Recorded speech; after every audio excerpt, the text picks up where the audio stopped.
ऐसन बा फील होता जियल मुश्किल ऐसन बा फील होता जियल मुश्किल हम बानी करेला पागल भइल बन के निकलल भीतर से तितिल रे यारवा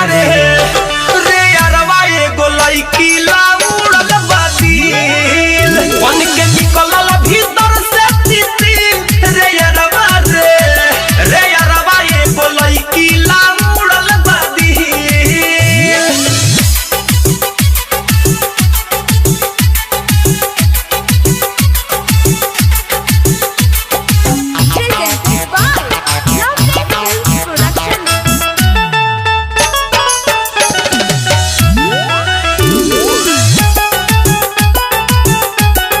जब से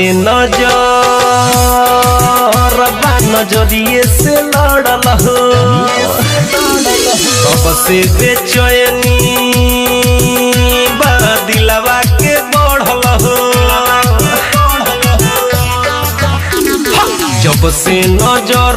नजरिए से लड़ल हो तब से बेचैनी दिलवा के बढ़ल हो हम बानी पागल हो रात रात भर जागल हो उनके खोजी छिल मिल बन के निकलल भीतर से तितिल रे यारवा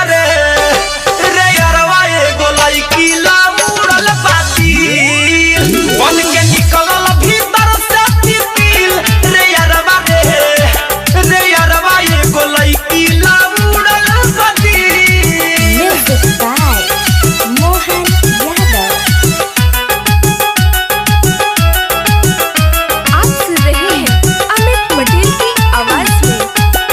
पल पलैया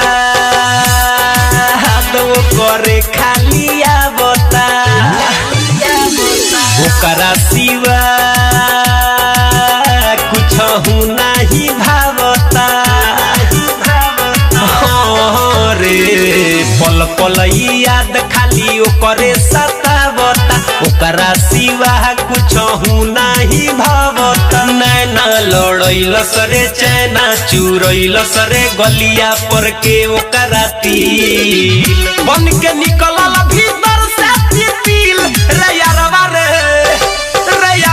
एगो लइकी ला उड़ल बातिल बन के निकलल भीतर से तितिल रे यारवा एगो लइकी ला उड़ल दिल ऐसन बा फील होता जियल मुश्किल हम बानी करेला पागल भइल बन के निकलल भीतर से तितिल रे